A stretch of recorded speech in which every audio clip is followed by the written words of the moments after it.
বিশ্বকাপের প্রথম উইকেন্ডে নিউ জার্সির মেটলাইফ স্টেডিয়ামের সুপার ধামাকা ম্যাচে 5 বারের চ্যাম্পিয়ন ব্রাজিলের প্রতিপক্ষ আফ্রিকান অ্যাটলাস সান মরক্কো। ফিফা র্যাঙ্কিংয়ে নিঃশ্বাস দূরত্বে দুই দলের অবস্থান।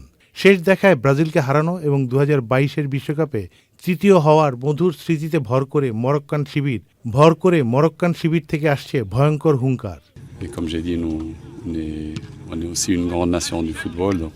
On a eu un peu de peine pour eux, mais voilà, je pense que ça doit être une... Je pense que on sait, comme je dis déjà, কাদের সাথে খেলছি তা আমরা জানি। ব্রাজিলের ফুটবল সক্ষমতা নিয়ে আমাদের পরিষ্কার ধারণা আছে। তবে আমরাও কম নই। আমরা নিজেদের আফ্রিকার ব্রাজিল বলি, নিজেরা যোগ্য বলি। এবার শুধু অংশগ্রহণের জন্য আসিনি, কাপ জেতার দিকে আমাদের মনোযোগ থাকবে। 2 যুগ ধরে হেক্সার জন্য অপেক্ষা আর দীর্ঘশ্বাস ফেলা সেলেকাও শিবির আবার উজ্জীবিত হচ্ছে নতুন স্বপ্ন দেখাচ্ছেন ব্রাজিলের ইতিহাসে প্রথম বিদেশি কোচ ইটালির কার্লো আনচেলত্তি।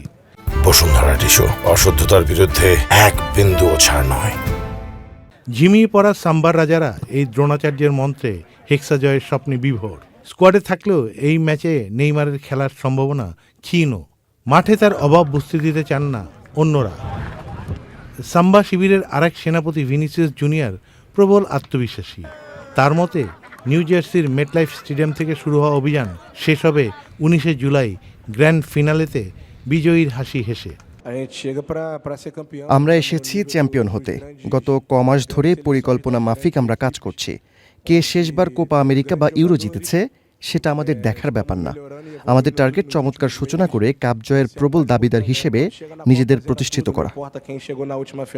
তারুণ্যে উজ্জীবিত মরক্কো দলের প্রাণভোমরা 2 তারকা পিএসজির আশরাফ হাকিমি ও রিয়াল মাদ্রিদের ব্রাহিম দিয়াজ। তবে নরওয়ের সাথে শেষ প্রস্তুতি ম্যাচে আগুয়াফ ও ইজাজুলির ইনজুরি দলকে ভোগাতে পারে। গত 22 বিশ্বকাপ আসরে নিজেদের প্রথম ম্যাচে ব্রাজিলের হার মাত্র 1 বার। এই পরিসংখ্যান সাম্বার রাজাদের শুভ সূচনায় যোগাতে পারে অনুপ্রেরণা। Saidur Rahman Shamim, sports desk, channel I.